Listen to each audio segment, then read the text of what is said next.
The rain had ceased that morning, leaving the cobblestones of Mayfair glistening beneath a reluctant sun, but Viscount Edmund Carlisle had not noticed. He stood at the window of his study, one hand resting against the frame, the other holding a glass of brandy he had no intention of drinking. The liquid caught the light, amber and steady, unlike the thoughts that moved through his mind with the restlessness of autumn leaves.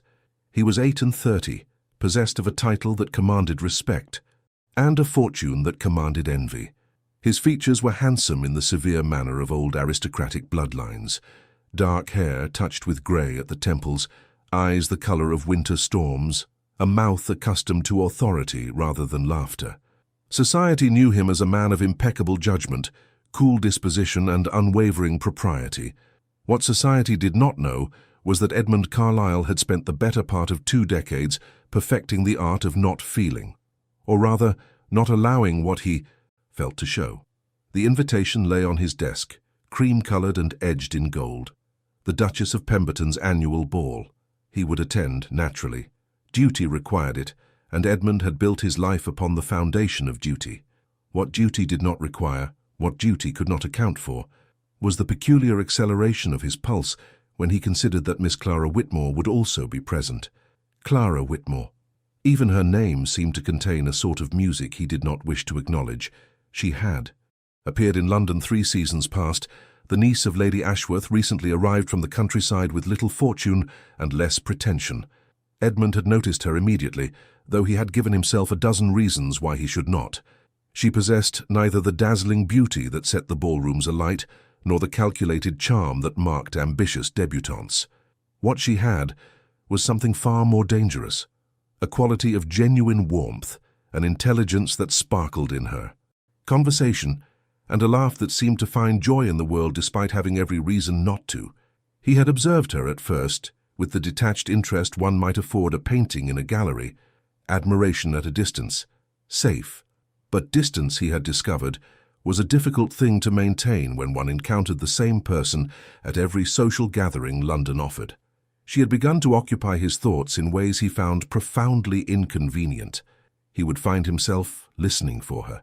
Voice in crowded rooms, watching the way candlelight moved across her face when she was deep in conversation, noticing the particular grace with which she moved through the rigid choreography of society. And yet, he had said nothing, done nothing. To act would be to acknowledge what he felt, and Edmund Carlisle had learned long ago that feelings were liabilities better left unexamined. His butler's discreet cough interrupted his reverie. "Your carriage is ready, my lord. Should you wish to depart for the Pemberton ball." Edmund set down the untouched brandy and collected his gloves with practiced precision. "Thank you, Henderson." The ballroom blazed with the light of 1,000 candles, and the air thrummed with conversation and the sweet strain of violins. Edmund moved through the crowd with the ease of someone who had spent a lifetime navigating such gatherings. A nod here, a brief exchange there, always polite, always controlled. He saw her almost immediately. Clara stood near. The terrace doors engaged in animated conversation with Miss Charlotte Ashford and several other young ladies. She wore a gown of deep sapphire silk that brought out the warmth of her complexion and the brightness of her eyes. Hazel, he had noted, though they seemed to shift between green and gold depending on the light. Her dark hair was arranged simply, without the elaborate confections many ladies favoured, and she wore no jewellery, save for a single strand of pearls that had likely belonged to her mother. She looked lovely. She looked happy. Edmund felt something tighten in his chest, an unfamiliar pressure that made breathing suddenly complicated. He did not approach her immediately. Instead, he accepted a glass of champagne he did not want and positioned himself where he could observe without being obvious. It was cowardly, perhaps, but Edmund had made peace with his cowardice where Clara Whitmore was concerned. He watched as she laughed at something Miss Ashford said, her entire face transforming with genuine delight. He watched as young Mr. Pemberton asked her to dance, and she accepted with gracious courtesy. He watched as they moved through the figures of the waltz with competence if not particular elegance. And he felt, quite distinctly, the stirrings of something he refused to name but that tasted remarkably like jealousy. When the dance ended, Edmund found himself moving before conscious thought could intervene. He navigated the perimeter of the ballroom with purpose, arriving at her side just as Mr. Pemberton was making his farewells. "Miss Whitmore." She turned, and her expression shifted through several emotions too quickly for him to catalogue: surprise, pleasure, and something else, something more guarded. "Lord Carlisle?" She curtsied, the movement perfunctory. "How unexpected to find you engaged with the festivities. I had rather thought you preferred the card-room to the ballroom." There was the faintest edge to her words, so subtle that anyone else might have missed it. Edmund did not miss it. He had been observing Clara Whitmore too long, too carefully, not to notice when her usual warmth cooled by several degrees. "I find the ballroom has its merits," he replied, his tone as measured as ever, "though I confess I have been remiss in sampling them." "Indeed." She tilted her head slightly, and he noticed the way the candlelight caught in her hair. "One might almost think you avoid dancing altogether, my lord." "Not altogether," he heard himself say. "I simply prefer to be discerning." Why had he said that? It sounded pompous even to his own ears. Clara's smile did not quite reach her eyes. How very wise. One must guard against the dangers of excessive frivolity. Before Edmund could fashion a response that might bridge the distance his own words had created, Lady Ashworth appeared at Clara's elbow, her expression warm but purposeful. "Clara, dearest, I must steal you away. Lady Pemberton wishes to introduce you to her brother, the Earl of Moreland. He has just returned from his estates in Cornwall, and is most eager to meet you." Edmund watched Clara's face carefully, and saw the flicker of something, reluctance, obligation, before she nodded. "Of course, Aunt." She glanced back at Edmund, and for a moment their eyes met. In that brief exchange, he thought he saw a question, perhaps even a hope, but he had spent too long building his walls to know how to answer either. "Lord Carlisle." She inclined her head. "Do enjoy the rest of your evening." And then she was gone, moving through the crowd with her aunt, the sapphire silk catching the light like water. Edmund stood alone, the untouched champagne growing warm in his hand, and felt the peculiar sensation of an opportunity slipping away. Not for the first time that evening, and certainly not for the first time where Clara Whitmore was concerned. Across the ballroom, he could see her being introduced to Lord Moreland, a man several years younger than Edmund, handsome in an uncomplicated way, smiling with the easy confidence of someone who had never learned to doubt himself. The pressure in Edmund's chest intensified. He should leave. He should retreat to the card-room, or better yet, depart entirely. That would be the sensible course of action, the one that maintained the careful equilibrium he had established. Instead, he remained where he was, watching as Clara spoke with Lord Moreland, as the Earl leaned in to hear her better over. The music, as something in her expression softened in response to whatever pleasantry he offered. Edmund Carlisle had spent the better part of 2 decades avoiding exactly this kind of situation, this vulnerability, this exposure. He had constructed his life around the principle of emotional economy, never spending more than he could afford to lose. But as he stood in the Duchess of Pemberton's ballroom, watching Clara Whitmore smile at another man, he began to suspect that he had already lost something valuable without ever having the courage to claim it. The thought should have driven him away. Instead, it kept him rooted to the spot, trapped between the safety of his pride and the dangerous territory of his heart. The evening wore on. Edmund moved through the expected rituals, a conversation about agricultural yields with Lord Harrington, a discussion of parliamentary matters with Sir Michael Thornton, a dance with Lady Pemberton herself, whose knowing smile suggested she saw more than he wished to reveal. And through it all he remained aware of Clara's presence, as one might remain aware of a candle in a darkened room, not by looking directly at it, but by the way it changed the quality of everything around it. Near midnight, as the supper dance was announced, Edmund finally surrendered to what felt less like decision and more like inevitability. He would ask her to dance. He would say something, anything, that might begin to breach the wall he himself had built between them. He made his way across the ballroom with the purposeful stride of a man who had finally committed to action, however belatedly. But when he reached the place where she had been standing, Clara Whitmore was no longer there. Edmund found her on the terrace.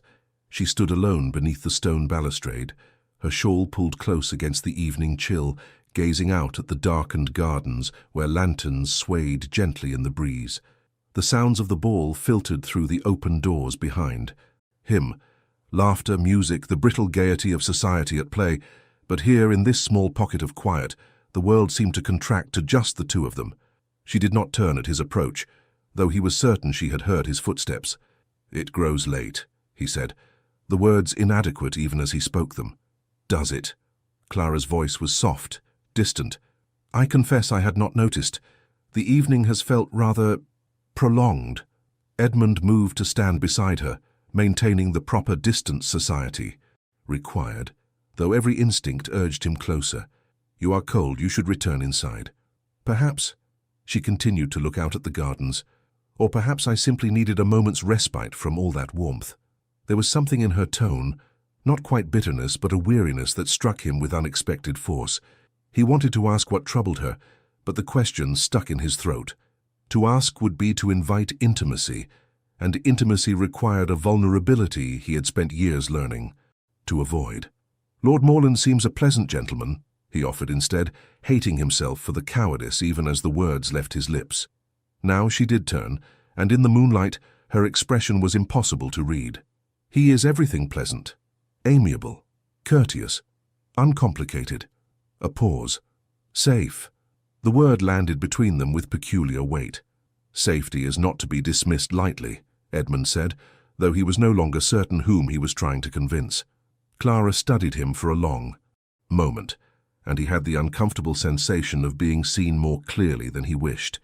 "No," she agreed quietly, though one wonders whether safety, pursued too zealously, becomes its own form of prison. Before Edmund could formulate a response, before he could decide whether to defend or confess, the sound of approaching footsteps intruded upon their solitude. Lady Ashworth appeared in the terrace doorway, her expression warm but determined. "Clara, dearest, there you are. Lord Morland has requested the honour of the supper dance, and I believe his intentions are quite particular. Come, we mustn't keep him waiting." Clara drew a breath that seemed to carry the weight of resignation.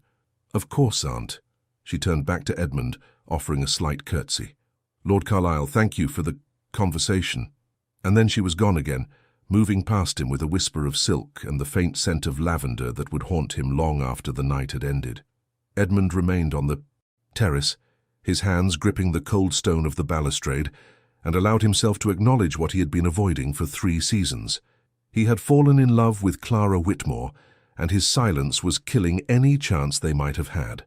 The admission brought no relief, only a familiar ache that traced its roots back more than 20 years.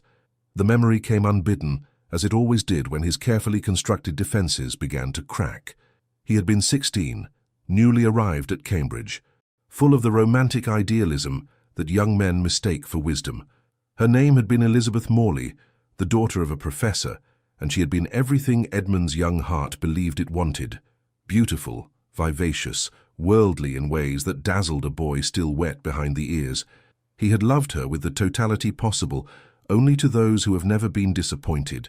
He had written her poetry, God help him, poetry, and planned a future that involved nothing less than eternal devotion. She had accepted his attentions with what he later understood to be casual amusement, the way one might be entertained by a puppy's enthusiasm. When Lord Ashton had appeared, titled, wealthy, and significantly older than Edmund, Elizabeth had transferred her affections with a swiftness that would have been comical had it not felt like dying. The real blow, however, had come not from her departure, but from her parting words, delivered with the thoughtless cruelty of someone too young to understand their impact. "You feel too much, Mr. Carlyle. It is exhausting to be the object of such intensity. A woman wants a man, not a lovesick boy." Edmund had learned his lesson well. He had excised that part of himself that felt too deeply, that hoped too openly, that loved too completely. He had reconstructed himself as a man of reason, of control, of measured responses and careful distance. It had served him admirably for more than 20 years, until Clara Whitmore had walked into Lady Ashworth's drawing-room 3 seasons ago and smiled at him as though he were someone worth knowing, not merely someone worth impressing. The following weeks passed with agonizing slowness. Edmund saw Clara at every social engagement. London society was, for all its size, peculiarly small in its fashionable circles, and each encounter felt like a test he was failing by degrees.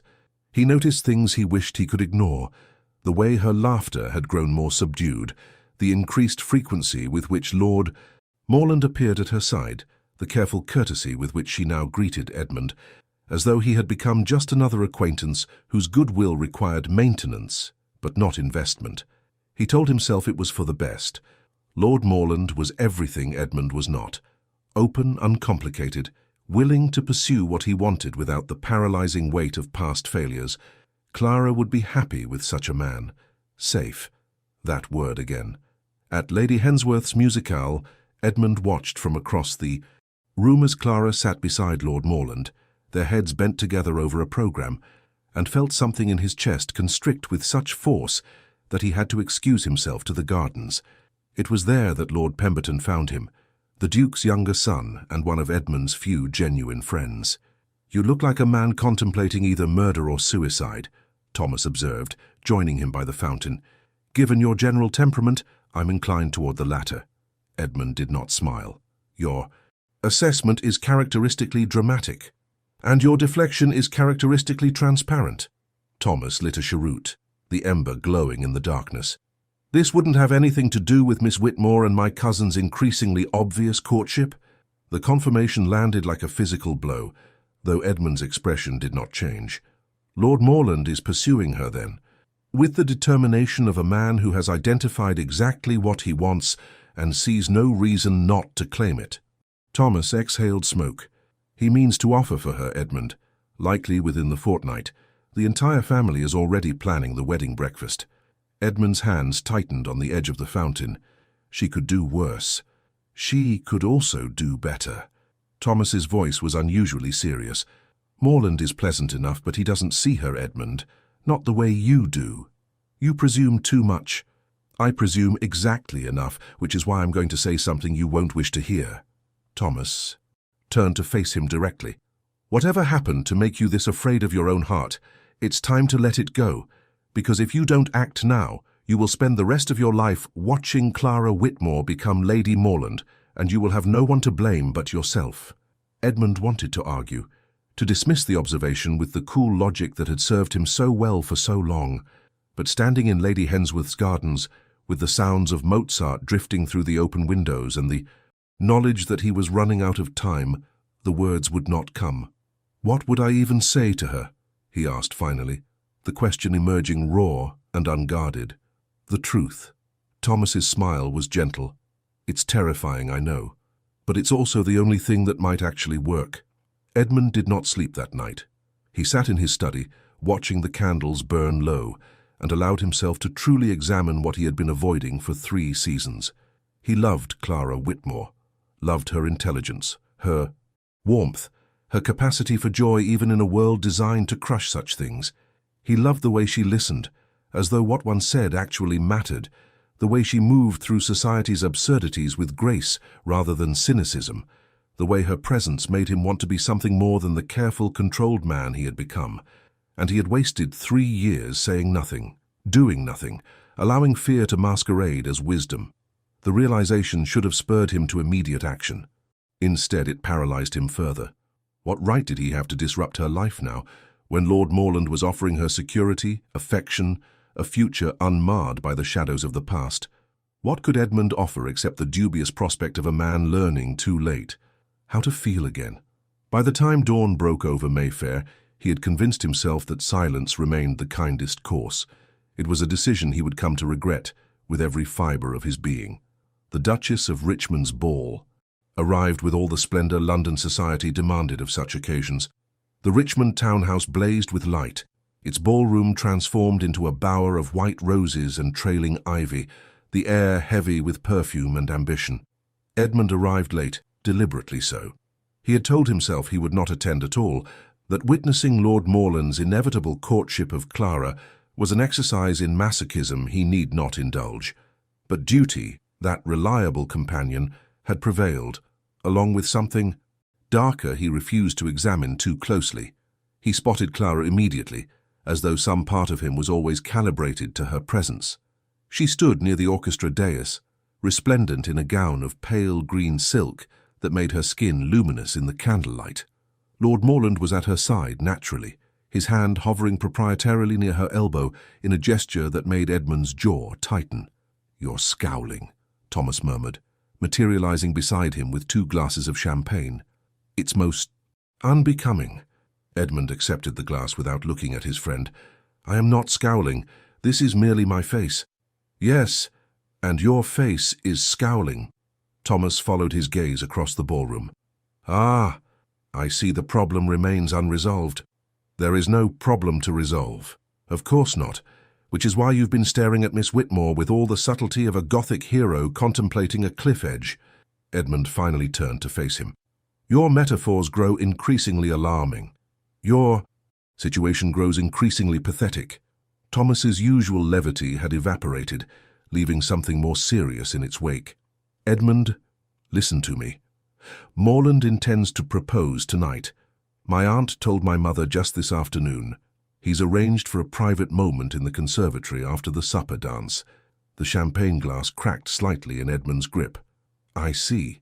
Do you? Because from where I'm standing, you seem determined to lose the only woman who's ever truly seen you.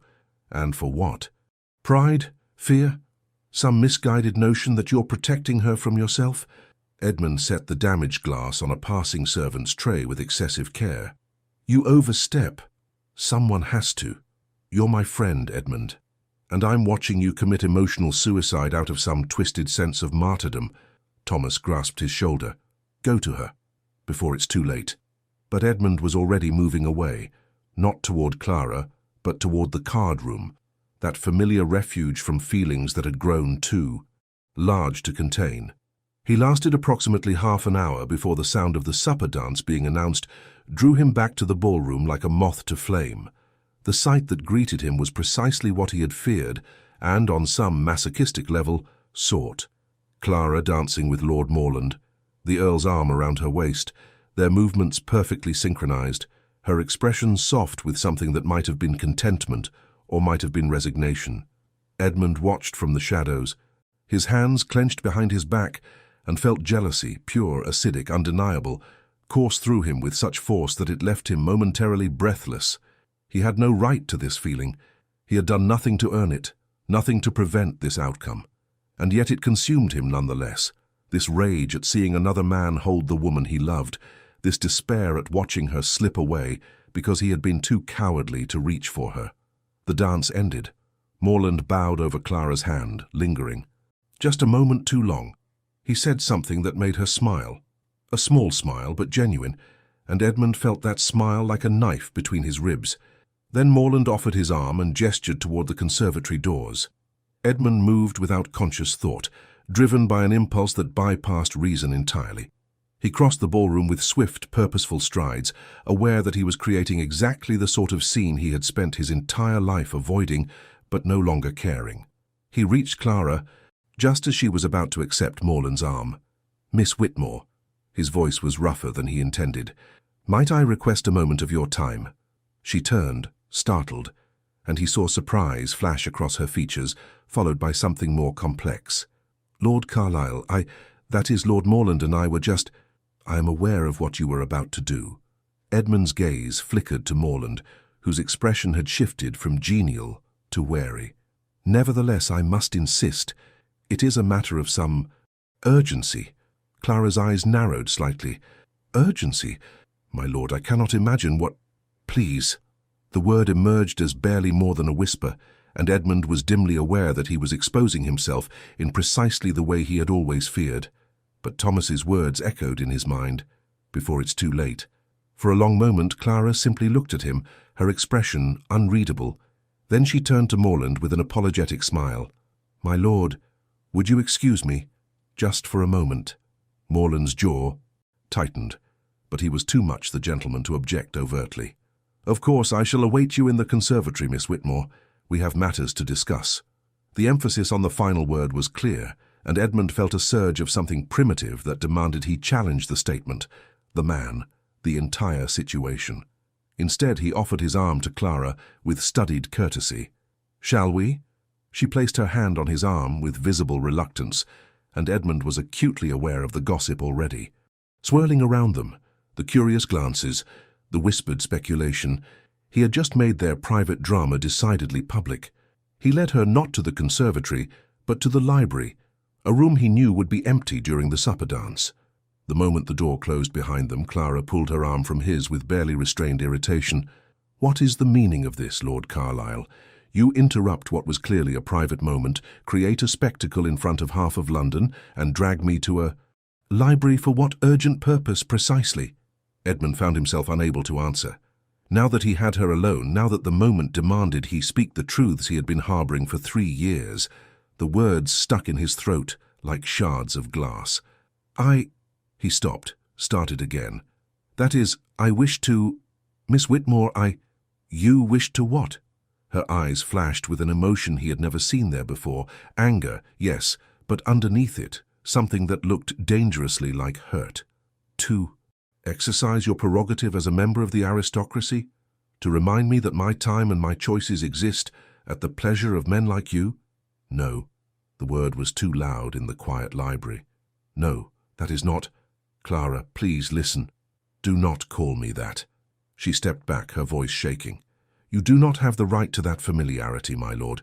You have spent 3 years treating me with polite indifference, as though I were some curiosity to be observed but never truly acknowledged. And now, tonight, when I am finally on the verge of something real, something safe and uncomplicated, you appear with demands and urgency." The accuracy of her accusation struck Edmund with physical force. "You are right. You are absolutely right. I have been a coward." Clara's expression flickered with surprise, but she did not soften. "A coward?" "Yes." The admission tasted like liberation and damnation in equal measure. "I have watched you for 3 years, Clara. I have memorized the way you move through a room, the sound of your laugh, the particular inflection you use when you are being polite to someone you do not particularly like. I have noticed everything about you, and I have said nothing, done nothing, because I was afraid." She stared at him, her chest rising and falling rapidly. "Afraid of what?" "Of this." He gestured between them helplessly. "Of wanting something so much that its loss might destroy me. Of proving that I am exactly what someone once told me I was too intense, too much, fundamentally unsuited for the kind of love I desired." The silence that followed was broken only by the distant strains of music from the ballroom. Clara's expression had shifted through several emotions, landing finally on something that looked like pained understanding. "So you kept your distance," she said quietly, "and left me to wonder if I had somehow offended you, or if I was simply too beneath your notice to warrant genuine attention." "God, no." Edmund took a step toward her, then stopped, aware that he had no right to closer proximity. "You have never been beneath my notice, Clara. You have been everything I noticed. Everything I..." He stopped, the final word catching in his throat. "Everything you... What?" Her voice was barely audible. "Everything I love." The confession hung in the air between them, raw and irrevocable. Clara's eyes widened, and Edmund saw tears gather there, though whether from anger or sorrow or something else entirely, he could, not tell. "You love me," she repeated, as though testing the words for truth. "You love me, and yet you have watched me for 3 years without saying a word, without giving me the slightest indication that your interest extended beyond polite observation. And now tonight, when another man has finally offered me the attention and regard you could not, you tell me this? I know the timing is unconscionable. I know I have no right." "You have no right," she agreed, her voice breaking. "You have no right to my understanding or my sympathy. You certainly have no right to disrupt my life at this moment, when I have finally found someone who wants me enough to actually pursue me, to make his intentions clear, to offer me a future without shadows or silence." Edmund felt each word like a blow and knew he deserved them all. "You are correct. I will not ask for your forgiveness, Clara. I simply needed you to know, before it was too late, that my silence was never indifference. It was fear. And that fear has cost me the only thing that has mattered to me in longer than I care to admit." Clara drew a shaking breath, tears now spilling down her cheeks. "You are cruel, Edmund Carlyle." crueler than you know, because part of me has waited for this, for you, for 3 interminable years, and now that you finally speak, it is too late." The words struck Edmund with devastating precision. "Is it? Is it truly too late?" She wiped at her tears with an impatient hand. "Lord Morland is waiting for me in the conservatory. He is going to propose marriage, and I am going to accept him." "Are you?"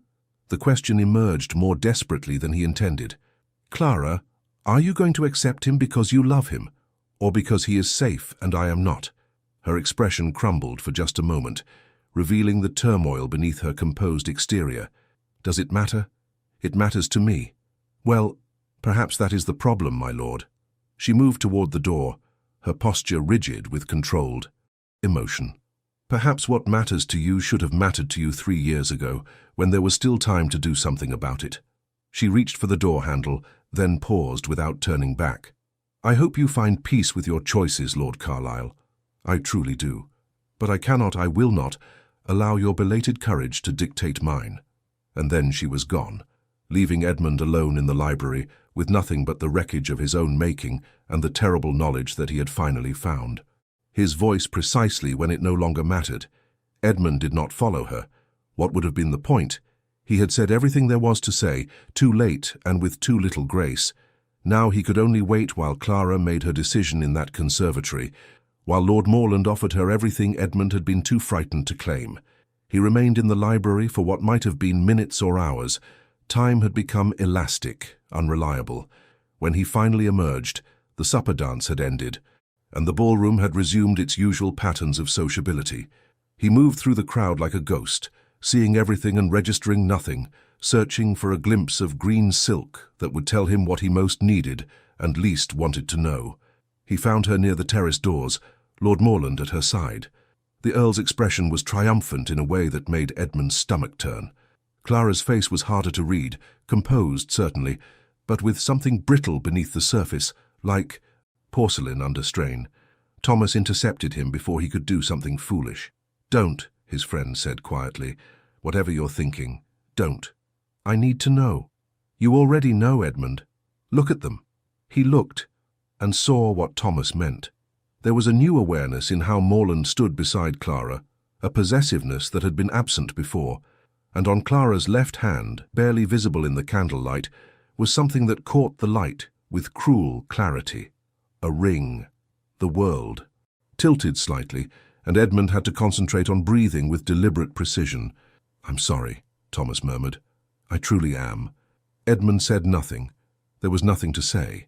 Clara had made her choice, the sensible choice, the safe choice, the choice Edmund himself had pushed her toward through 3 years of silence and cowardice. As though sensing his gaze, Clara looked up.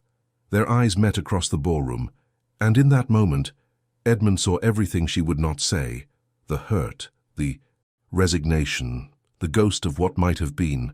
Then she looked away, turning her attention back to her new fiancé with a smile that did not reach her eyes. Edmund left the ball shortly thereafter, pleading a headache that was only partially fabricated.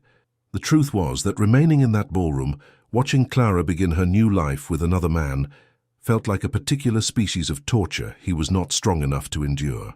The following weeks passed in a haze of professional obligations and social requirements that Edmund fulfilled with mechanical precision. He attended Parliament, managed his estates, maintained his correspondence. He did everything expected of him while feeling nothing except a vast, echoing emptiness where something vital had been excised. He did not see Clara. Their social circles, while overlapping, were large enough that one could avoid specific individuals with sufficient determination. Edmund avoided her with the same intensity with which he had once observed her, and suspected she was doing the same. The wedding, he learned through Thomas, was planned for early autumn. A short engagement, but not scandalously so. Lord Morland was eager to claim his bride, and Lady Ashworth was eager to see her niece settled before another season could complicate matters. Edmund told himself it was for the best, told himself that Clara would be happy with Morland, that she would build a good life free from the complications Edmund represented.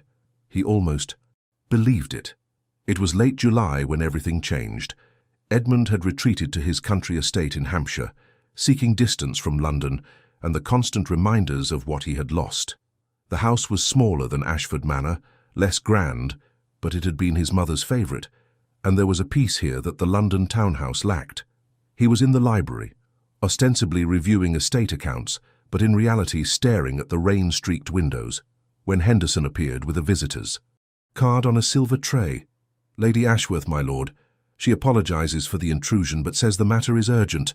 Edmund's heart seized. Lady Ashworth would not come to Hampshire without cause. "Show her in immediately." Lady Ashworth entered in a flurry of travelling clothes and obvious distress. Edmund had never seen the usually composed woman so visibly agitated. "Lord Carlisle, thank you for receiving me." She removed her gloves with shaking hands. "I would not have come had I anywhere else." To turn. "What has happened? Is Clara—" He stopped himself, but not quickly enough. Lady Ashworth's expression softened slightly. "She is physically well, if that is your concern. But Lord Carlisle, I fear I have made a terrible mistake, and my niece is suffering for it." Edmund gestured for her to sit, his own anxiety making stillness impossible. "Please, tell me everything." "The engagement," Lady Ashworth began, her voice thick with regret. "I encouraged it. I practically orchestrated it. Lord Morland is wealthy, titled, perfectly respectable. I thought Clara would be happy with him. I thought—" She paused, gathering herself. "I thought security was more important than passion." "What has changed?" Edmund asked, though he suspected he knew. "I have watched my niece become a shadow of herself these past weeks. She smiles at the appropriate times, says the appropriate things. But there is no light in her eyes anymore. She moves through her days as though fulfilling a duty rather than anticipating a future." Lady Ashworth looked directly at Edmund. "She is heartbroken, my lord, and I am the one who broke her heart by pushing her towards safety when what she truly wanted was—" She did not finish the sentence. She did not need to. "Why are you telling me this?" Edmund's voice was hoarse. "Because I have known you since you were a boy, Edmund Carlisle. I watched you rebuild yourself after Elizabeth Morley, watched you construct these walls around your heart brick by careful brick, and I have watched you look at my niece for 3 years with an expression you clearly thought was inscrutable, but which was, to anyone paying attention, perfectly transparent." Edmund sank into the chair opposite her. "Clara made her choice. She made the choice she thought she had to make, the choice that seemed safest in the absence of any alternative." Lady Ashworth leaned forward. "Lord Carlisle, Edmund, I am here to tell you that there is still time. The wedding is not for another 6 weeks. Nothing is irrevocable yet. You would have me disrupt an engagement, create scandal, ruin Clara's reputation. I would have you fight for the woman you love before she commits herself to a lifetime of regret." Lady Ashworth's voice was fierce. "Yes, there will be scandal. Yes, society will gossip. But Clara is stronger than people give her credit for, and she deserves the chance to choose with full knowledge of her options." Edmund stood and walked to the window, watching. Rain streamed down the glass. "What if I am too late? What if she has moved beyond whatever she once felt for me? Then you will have your answer, and you can both move forward with certainty rather than wondering." Lady Ashworth joined him at the window. "But Edmund, I have seen the way she looked at you at that ball, before you left her in that library. I have seen the way she has not looked at Lord Morland in all the weeks since, and I am telling you, as someone who has lived through her own share of regrets, that you will never forgive yourself if you do not at least try." Edmund did not sleep that night. He paced the library, sat at his desk, stared at blank sheets of paper, while trying to formulate words that might bridge 3 years of silence and 6 weeks of loss. By dawn he had made his decision. He would return to London. He would speak to Clara, properly this time, without pride or fear to constrain him. He would tell her everything, his past, his terror, his love, and then he would let her choose. Not the choice between him and Morland, but the choice between truth and safety, between risk and certainty, between the life she had planned and the life she might want. It was all he could offer, all he had any right to offer. And if she chose Morland, if she had truly moved beyond whatever she had once felt for him, then Edmund would accept it. He would find some way to live with the consequences of his own cowardice, but he would not, could not, let her marry another man without first knowing that she was loved, deeply and completely, by someone who had been too frightened to say so until it was almost too late. He left for London that afternoon, his heart hammering with a mixture of hope and terror that felt remarkably like being 16 again, before he had learned to protect himself from feeling. Perhaps, Edmund thought as his carriage rolled toward the city, that was precisely the point. London in August was oppressive, heat trapped between buildings, the Thames heavy with the summer's accumulated filth, society reduced to those too important or too impoverished to leave for the countryside. Edmund's townhouse felt stifling despite every window being thrown open, but the discomfort was nothing compared to the weight that had settled in his chest. He had been back in the city for 3 days, and Clara had refused to see him. Not in person, of course. That would have required a confrontation she was clearly determined to avoid. Instead, there had been a series of excuses delivered through servants. Miss Whitmore was indisposed. Miss Whitmore was engaged with wedding preparations. Miss Whitmore had gone out to call upon Lady Pemberton. Edmund recognized evasion when he encountered it. He had practiced the art himself for long enough. On the 4th day, he tried a different approach. Rather than calling at Lady Ashworth's townhouse, he stationed himself at a coffee-house across the square, waiting with a patience he had not known he possessed. If Clara would not receive him, he would intercept her during her daily walk. Lady Ashworth's niece was known for her constitutional through-the-square gardens each morning. The rain began just after 11, a summer downpour that sent pedestrians scurrying for cover. Edmund watched from beneath the coffee-house awning as the square emptied, and was about to concede defeat when he saw her. Clara emerged from her aunt's townhouse with determination in her stride, despite the rain. She wore a dark walking dress and carried no umbrella, as though she had deliberately chosen discomfort. Her lady's maid trailed behind, protesting audibly about the weather. Edmund moved without thought, crossing the square in long strides that closed the distance between them before she could retreat. Clara! She stopped, her back stiffening. When she turned to face him, her expression was carefully blank, but he could see the strain in the tight set of her jaw, the shadows beneath her eyes. Lord Carlisle, her voice was as cold as the rain, I believe I have made it clear that I do not wish to speak with you. You have made it abundantly clear. I am choosing to ignore your wishes because what I have to say cannot be communicated through servants or notes. Edmund was vaguely aware of her maid hovering uncertainly several paces away. Please, just a few minutes. I have nothing to say to you that was not already said at the Richmond ball. Then you need say nothing at all. Simply listen. Rain ran down Clara's face, and Edmund could not tell if the moisture on her cheeks was water or tears. Why, Edmund? Why does it matter so much to you now, when it did not matter for 3 years? It always mattered. I was simply too much a coward to admit it even to myself. He took a step closer, heedless of propriety or observers. Clara, I told you at the ball that I loved you. What I did not tell you, what I have never told anyone, is why I was so afraid to do so, she said. Nothing, but she did not walk away. Edmund drew a breath and began to speak words he had never imagined sharing. When I was 16, I fell in love for the first time. Her name was Elizabeth, and I loved her with all the desperate intensity of youth.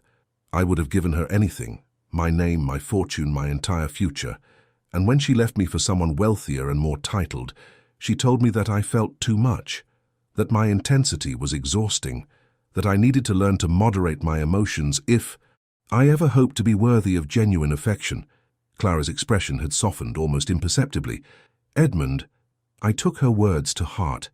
I rebuilt myself into someone careful, controlled, incapable of the kind of vulnerability that could be weaponized.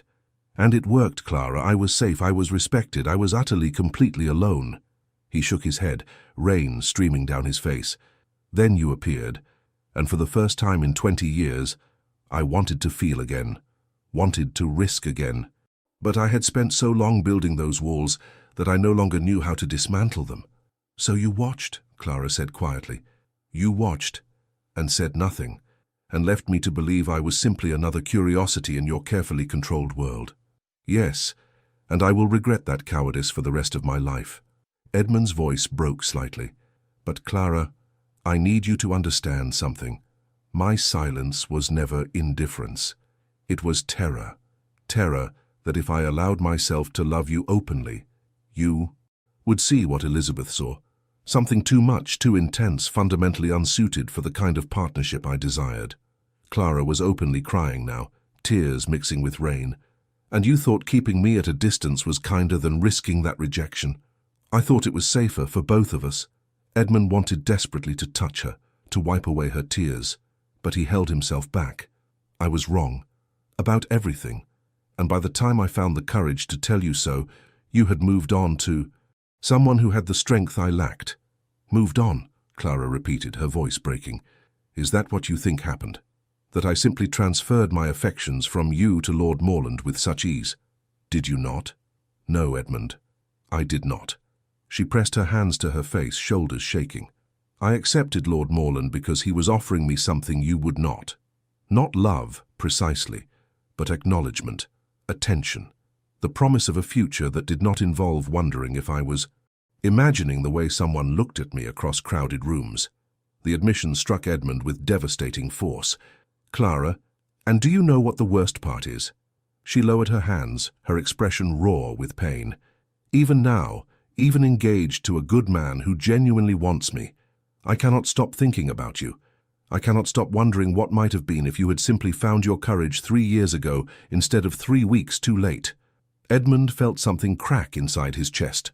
Not breaking but opening, that careful construction of protective walls finally fracturing under the weight of what he had been trying so desperately to contain. I love you, Clara Whitmore. The words emerged fierce, unguarded. I love your intelligence and your warmth and your capacity to find light in a world designed to extinguish it.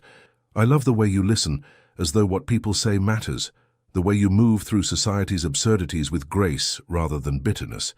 I love that you deserve better than what I have given you, and I love that you are brave enough to demand it.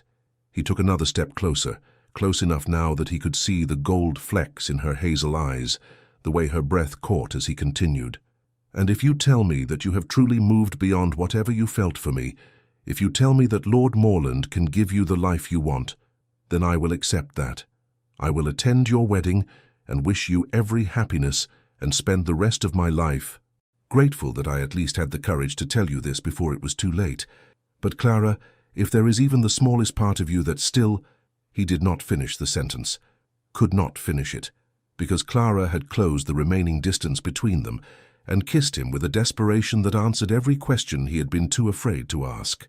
The rain continued falling around them, soaking their clothes, turning the square into a blur of grey, but Edmund was aware only of Clara, the taste of salt and rain on her lips, the way her hands gripped his coat as though afraid he might disappear, the small sound she made that was halfway between a sob and something that sounded remarkably like relief.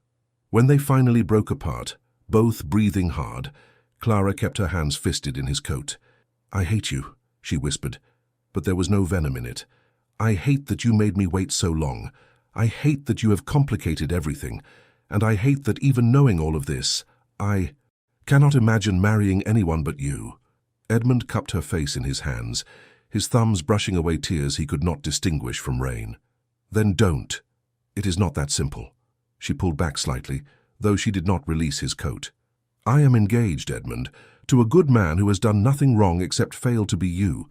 Breaking that engagement will create scandal. It will hurt him. It will damage my reputation and yours."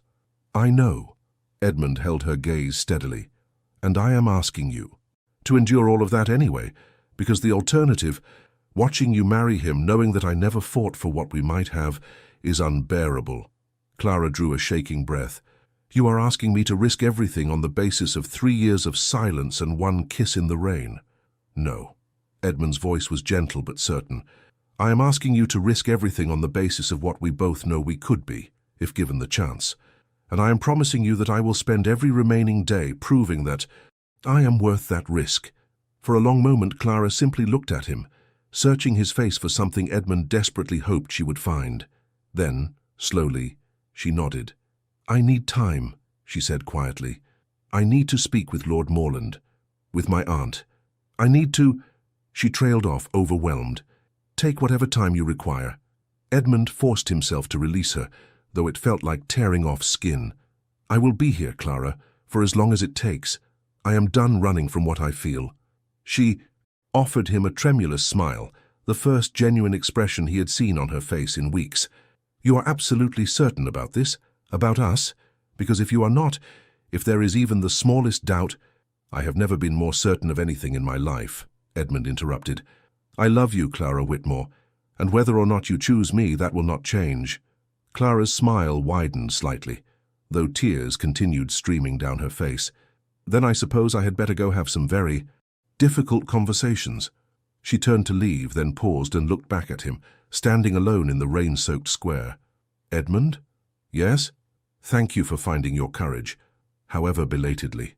And then she was gone, hurrying back toward her aunt's townhouse with her maid trailing behind, leaving Edmund standing in the rain with his heart in his throat and the fragile, terrifying hope that perhaps, despite everything, he had not lost her after all.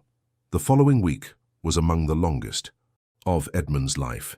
He received no word from Clara, no indication of what conversations she was having or what decisions she was making. He existed in a state of suspended animation, unable to focus on estate business or social obligations, trapped in the torment of waiting while knowing that he had surrendered all control over the outcome. Thomas visited daily, providing what comfort he could and preventing Edmund from doing anything rash like camping outside Lady Ashworth's townhouse. "She will send word when she is ready," Thomas repeated for perhaps the 5th time. "These things require delicacy." "Delicacy," Edmund muttered, pacing the length of his study, "while I slowly lose my mind." "Yes, well, you should have thought of that before spending 3 years in noble silence." Thomas's tone was dry but not unkind. "Consider this your penance." Edmund was formulating a response when Henderson appeared at the study door, his usually impassive expression showing the faintest hint of satisfaction. "My lord, Lady Ashworth is here to see you. She asks if you might receive her in the drawing-room." Edmund's heart stopped, then resumed at double speed. "Lady Ashworth? Not just Lady Ashworth, my lord." Edmund exchanged a glance with Thomas, who stood. "I shall make myself scarce. Good luck, my friend, whatever happens." Lady Ashworth was standing by the window when Edmund entered, her posture rigid with tension. She turned as he approached, and Edmund tried desperately to read her expression for some indication of what news she brought. "Lord Carlisle, thank you for seeing me." "Of course, Edmund gestured helplessly toward the chairs. "Would you care to sit? I think I prefer to stand for this." She drew a breath. "Lord Carlisle, my niece has asked me to convey certain information to you regarding the disposition of her engagement to Lord Morland." Edmund felt the room tilt slightly. "She sent you?" She thought it would be easier this way, less emotionally fraught. Lady Ashworth's expression softened. "Edmund, Clara spoke with Lord Morland 3 days ago. She told him the truth, that her affections had been engaged elsewhere before their betrothal, and that she could not in good conscience marry him while harbouring feelings for another man. And," the word barely emerged, "Lord Morland was, understandably, hurt and angry. He accused Clara of leading him on, of accepting his proposal under false pretenses. He said a number of things that I will not repeat, as they were spoken in the heat of anger and do not reflect well on anyone involved." Lady Ashworth paused. "But ultimately he agreed to release her from the engagement. The notice appeared in the papers this morning. It states that the betrothal has been dissolved by mutual consent, though I suspect society will draw its own conclusions." Edmund felt his legs weaken and had to grip the back of a chair for support. "She is free? She is free, and thoroughly ruined, if society has its way." Lady Ashworth's voice hardened. "Lord Morland has been quite vocal about his sense of injury, and there are already whispers suggesting that Clara encouraged attentions from multiple suitors before making her choice. Her reputation is significantly damaged." "Then I will repair it," Edmund said immediately.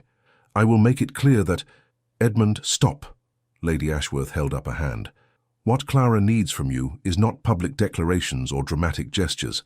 What she needs is certainty. She has risked everything on the basis of one confession and one kiss. Before she risks anything further, she needs to know that you understand what she has sacrificed and what you are promising in return." Edmund met her gaze steadily. "I understand completely, and I am promising everything." "Words," Lady Ashworth said gently. "She has heard your words, Edmund. Now she needs to see your actions."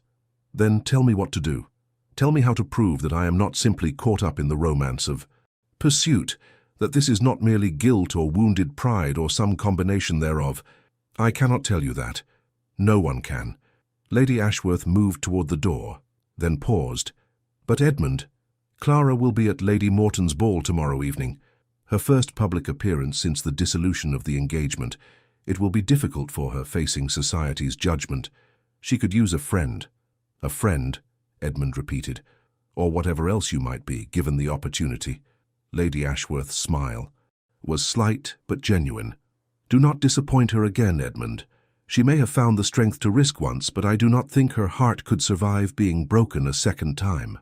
Lady Morton's ball was a considerably smaller affair than the Richmond ball had been, only 200 guests rather than 400, and lacking the elaborate decorations that had marked the earlier event. But what it lacked in grandeur, it made up for in social significance, as everyone who was anyone remaining in London during the season would be present. Including Edmund knew every gossip who wanted a glimpse of Miss Clara Whitmore's disgrace. He arrived early, positioning himself where he could observe the entrance without being obvious about it. Thomas joined him after several minutes, his expression grim. "The whispers have already started," he murmured. "Morland has been quite busy assassinating Clara's character. The consensus seems to be that she played him false while entertaining. Inappropriate attentions from elsewhere."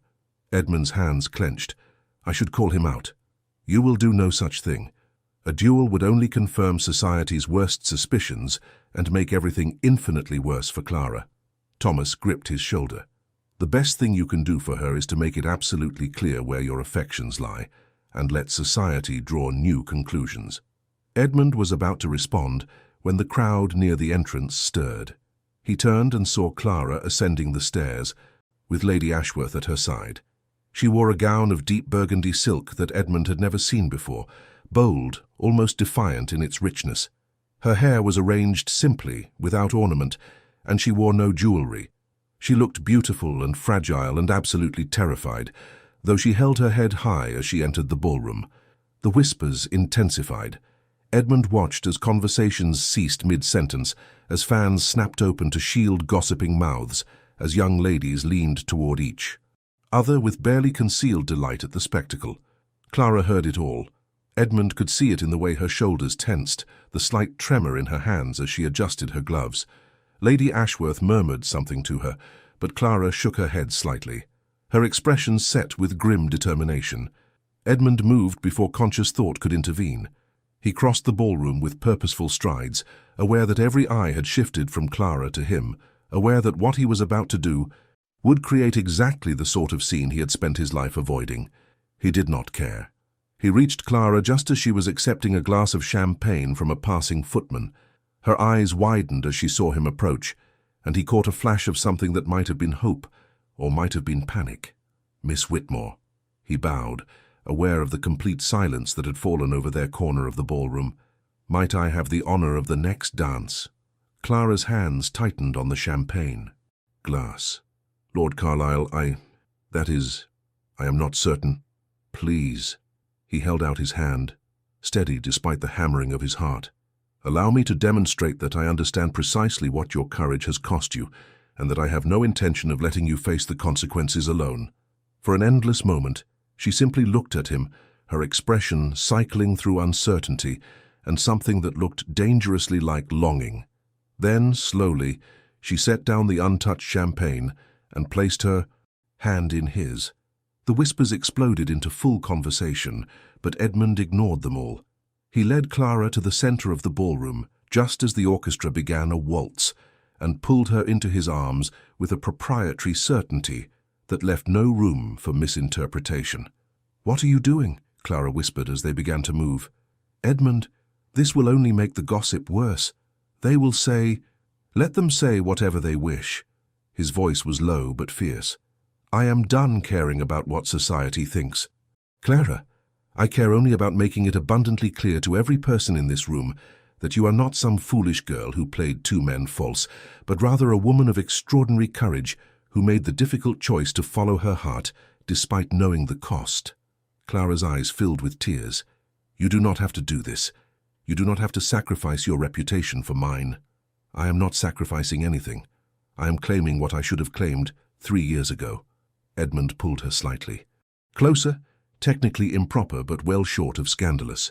I love you, Clara Whitmore, and I am tired of hiding that love out of fear of what others might think. Edmund, she shook her head, overwhelmed. What if they reject us both? What if we become pariahs? Then we shall be pariahs together. He smiled slightly. Though I suspect society will prove more forgiving than you imagine, particularly once they understand that this was not fickleness, but genuine affection pursued against considerable odds. They continued dancing, and Edmund became gradually aware that the whispers around them had shifted in quality. No longer the delighted malice of schadenfreude, but something more speculative, even approving. He caught sight of Lady Morton watching them with an expression of calculation that suggested she was already reconsidering her initial judgment. They are reconsidering, Clara whispered, having noticed the same shift. Of course they are. Society loves nothing more than a romantic narrative, provided it can be framed as grand passion rather than common impropriety. Edmund's voice was dry. We simply need to ensure they understand the proper frame. The waltz ended, and Edmund led Clara from the floor, but not toward the shadows or the retiring room as might have been expected. Instead, he guided her to where Lady Morton herself stood holding court. Lady Morton, Edmund bowed, I wonder if I might beg a moment of your time and your considerable wisdom. The elderly countess raised an eyebrow, intrigued. Lord Carlisle, and Miss Whitmore, how brave of you to attend this evening, my dear. I confess I was not certain we would see you. I nearly did not come, Clara admitted quietly, but I find I am tired of hiding from situations of my own making. Indeed. Lady Morton studied her with shrewd eyes. Tell me, child, is it true what they say? That you accepted Lord Morland's proposal while entertaining inappropriate feelings for Lord Carlisle? Edmund felt Clara tense beside him, but she answered with composure. It is true that I accepted Lord Morland while harbouring feelings for another. Whether those feelings were inappropriate, I will leave for others to judge. What I will say is that Lord Morland deserved better than a wife whose heart was not wholly engaged, and I am grateful he was gentleman enough to release me from obligations I should never have accepted. And you, Lord Carlisle? Lady Morton turned her formidable attention to Edmund.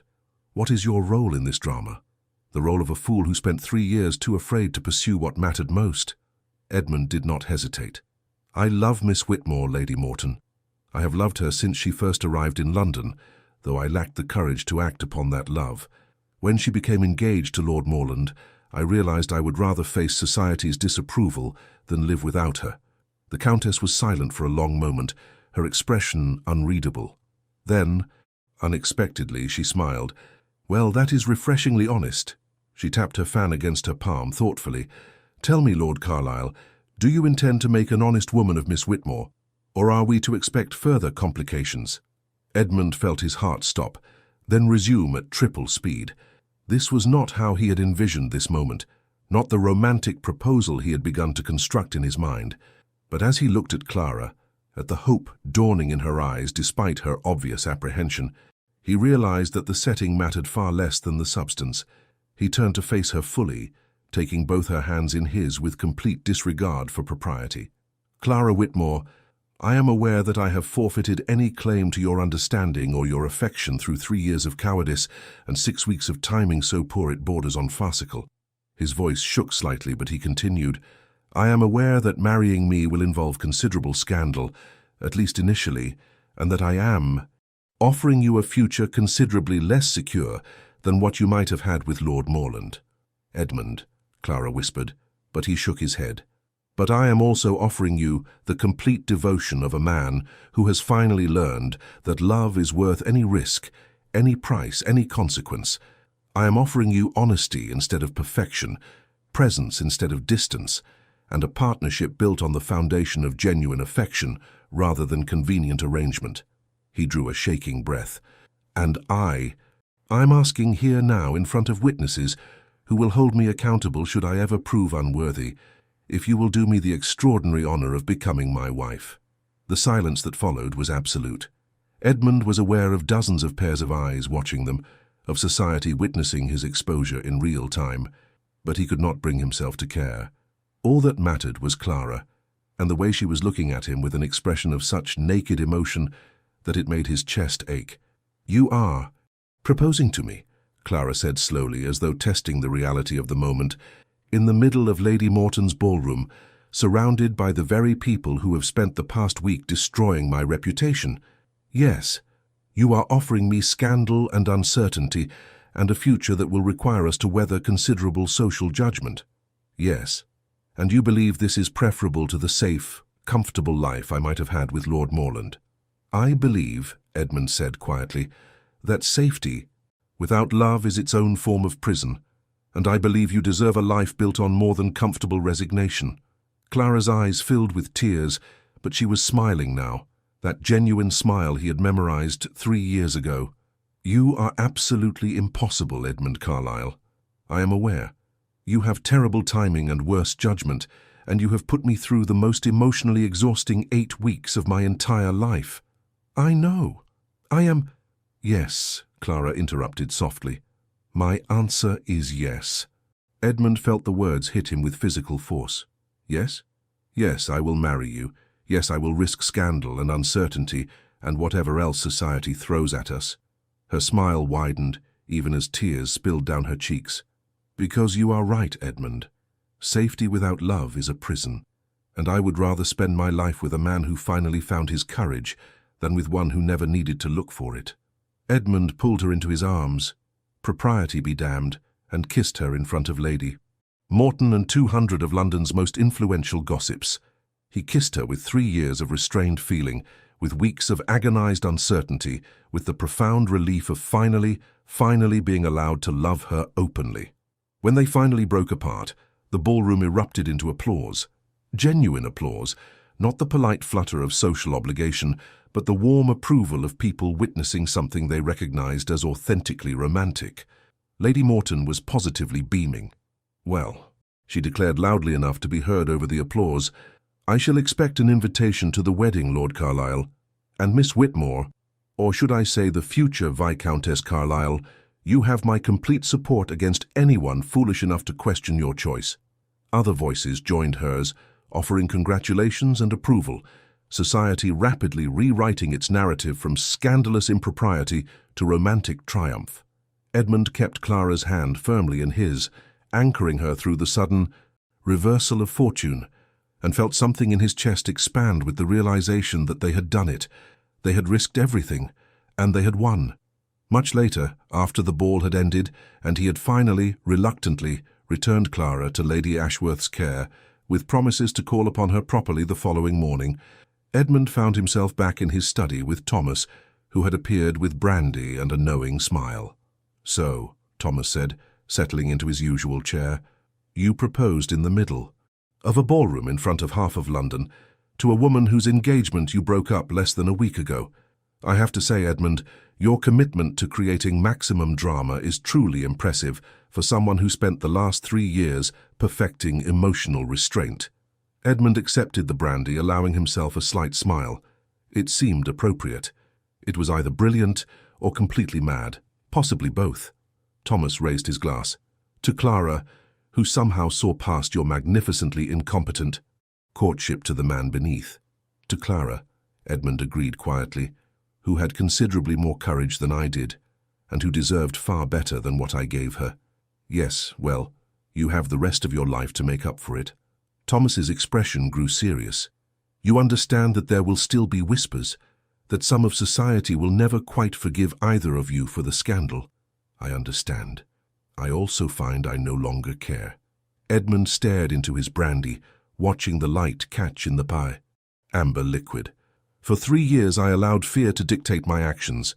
Fear of vulnerability, of rejection, of proving that old wound had never truly healed. And in doing so, I nearly lost the only thing that mattered. Elizabeth Morley's ghost, finally laid to rest." Edmund met his friend's gaze. "Clara showed me that the problem was never that I felt too much. The problem was that I stopped feeling altogether and mistook numbness for wisdom." Thomas smiled. "She sounds like an extraordinary woman." "She is, and somehow inexplicably she has agreed to spend her life with a man who took 3 years to work up the courage to speak to her properly. "Love makes fools of us all," Thomas observed. "Though I must say, watching you become a fool has been considerably more entertaining than watching you play the stoic aristocrat." Edmund laughed, the sound surprising him with its ease. "I am sure it has been." They drank in comfortable silence for a moment before Thomas spoke again. "What will you do about the wedding? Wait for society's memory to fade or make your claim official as quickly as possible?" "I will do whatever Clara wishes," Edmund said simply. "Though if I am being honest, I would marry her tomorrow if she agreed. I have wasted enough time trying to do things the proper way. Somehow I suspect Lady Ashworth will insist on at least a modicum of propriety." Thomas grinned. "But Edmund, I am genuinely happy for you. You deserve this." Edmund set down his brandy and moved to the window, looking out at the darkened square. Somewhere across London, Clara was likely having a similar conversation with her aunt, processing everything that had happened, beginning to imagine the future they would build together. A future that just weeks ago had seemed impossible. He thought about the man he had been 3 years ago, so careful, so controlled, so convinced that safety lay in distance. And he thought about the man he was becoming, still imperfect, still carrying wounds that had not fully healed, but willing now to risk vulnerability in pursuit of something worth having. It would not be easy, he knew. Society's forgiveness was conditional at best, and there would be those who would always view their union with suspicion. There would be moments of doubt, times when old fears rose up and demanded attention, days when the work of maintaining love felt more difficult than the safety of solitude. But as Edmund stood in his study, remembering the way Clara had looked at him when she said yes, he knew with absolute certainty that every risk, every challenge, every moment of discomfort would be worth it, because he had finally learned what should have been obvious 3 years ago. Love was not the thing to be feared, but rather the thing worth fearing for. And Clara Whitmore, brave, brilliant, patient Clara, had given him the extraordinary gift of a second chance to prove he understood that. Edmund smiled into the darkness and made a silent promise to the woman who would soon be his wife. He would spend the rest of his life being worthy of her courage, her love, and her willingness to risk everything on a man who had nearly been too afraid to reach for happiness. It was, he thought, a promise he very much looked forward to keeping.